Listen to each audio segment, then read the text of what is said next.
um conceito preciso. Né?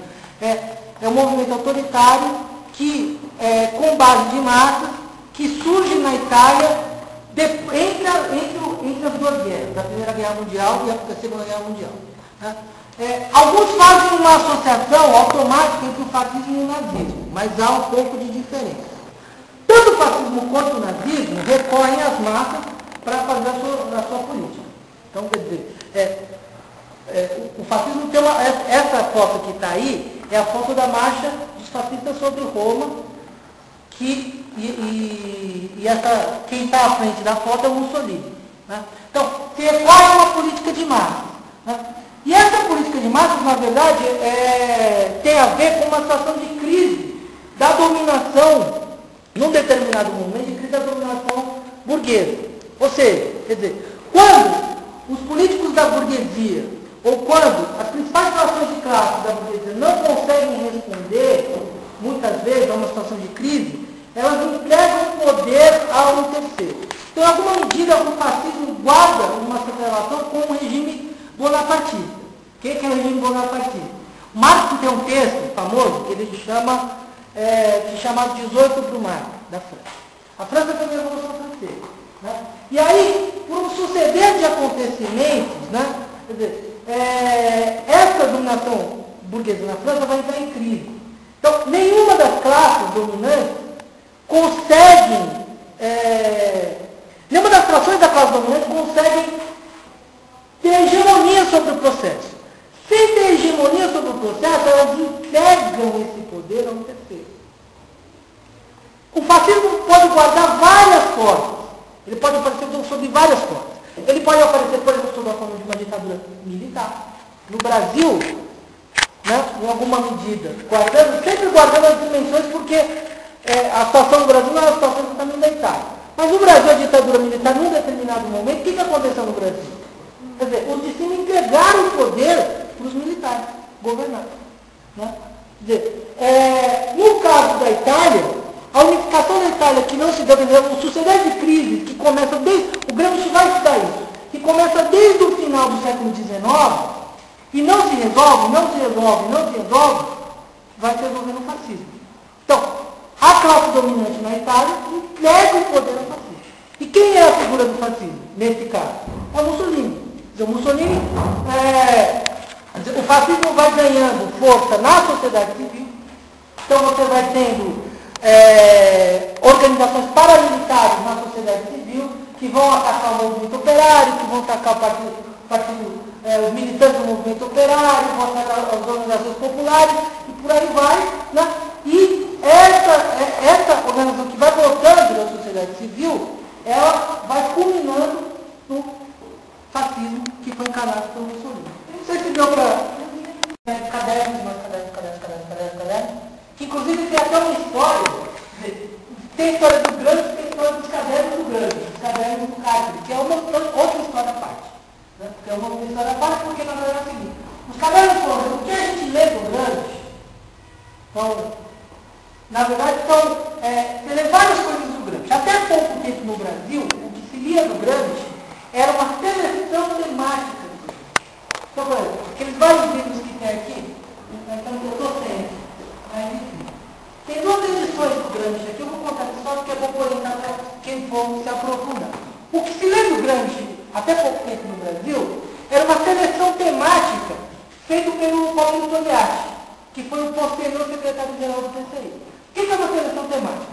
O Gramsci produziu vários cadernos, onde ele escrevia os chamados cadernos miscelâneos, então ele ia tomando nome. Preciso discutir sobre determinada coisa, folclore, sobre o Fordismo, sobre a Igreja Católica. Então ele ia tomando notas, e essas notas ele ia separando por temas. O objetivo dele era chegar ao que ele vai falar, usando uma expressão do Goethe, que é dizer o seguinte: até agora nós produzimos, o que eu quero produzir é uma obra na vida. Eu não quero produzir uma obra de política conjuntural. Eu quero produzir uma obra de longo prazo, de fôlego. Vou aproveitar o período que estou preso, né? O pensamento dele era esse. O período que eu estou preso, cadeia, reorganizar essa obra e poder entender o processo de dominação da casa, né? Como se dá essa hegemonia. Mas não conseguiu concluir isso, porque, na verdade, antes de sair, ele morreu na cadeia, na prática ele morreu na cadeia. Então, o que ficou para a posteridade foram esses cadernos, escritos nessas condições e de forma dispersa. Por isso que vários aqui, quando vem falando, o grande é difícil, o grande é complicado, tem forma, uma parte, não é outra, nem tem uma parte. Tem um problema que também tem parte da obra que ela é cifrada. Então, por exemplo, quando ele vai falar em marxismo, ele fala em filosofia da prática.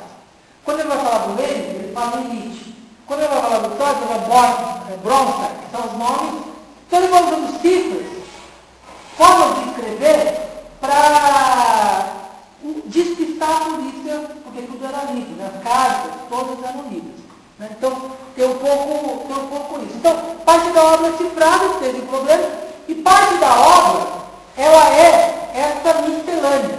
Então, ele vai escrever desordenadamente. O que nós lemos, na verdade, é o seguinte: o que durante muito tempo no Brasil se leu foi a seleção temática. Então, a seleção temática é o quê?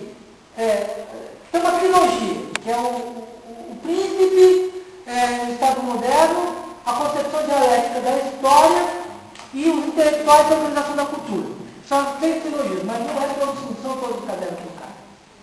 Né? Porque foi a primeira tradução. Logo depois, houve uma tradução na Itália, que às vezes são chamadas de edições Gerratanas, que é o seguinte: pegaram todos esses cadernos e botaram na ordem cronológica que escreveu. É mais difícil, mas na verdade assim, você vai perceber quais as questões do Gramsci. O Gramsci não é um cientista político, o Gramsci não é um filósofo, o Gramsci não é um historiador, o Gramsci não é um teórico da cultura.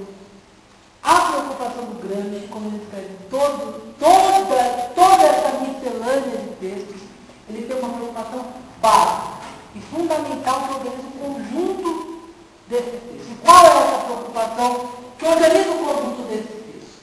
Né? Quer dizer,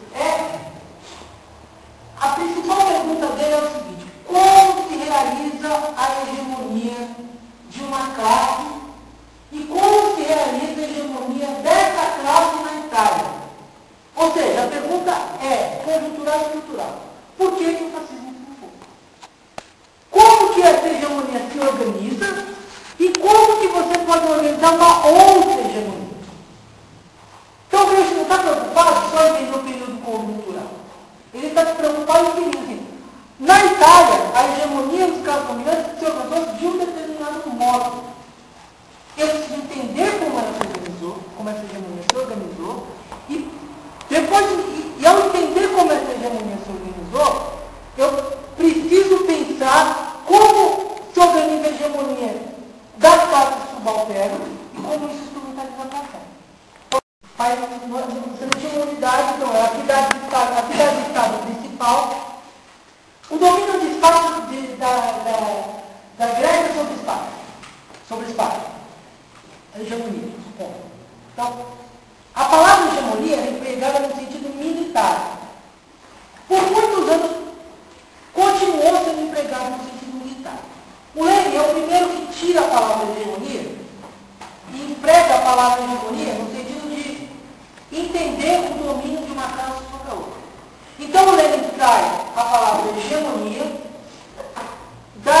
do entendimento da relação entre Estados e traz essa palavra hegemonia trazendo essa relação entre as classes sociais. E qual é a palavra, qual é a preocupação que o Lenin tem? A preocupação que o Lenin tem é a seguinte: como que o proletariado exerce hegemonia sobre as demais classes? Como o proletariado, no interior de uma formação de um determinado bloco de forças sociais, exerce, porque é um sujeito revolucionário e histórico, exerce hegemonia sobre os outros estados das classes populares, sobre o campesinato, sobre os camponeses. Então, essa é a preocupação do Lenin. O Lenin está querendo saber o seguinte: como que, na relação interna entre as classes, um determinado setor social exerce hegemonia sobre os demais. Então, hegemonia aqui no sentido do que o Lenin está entendendo é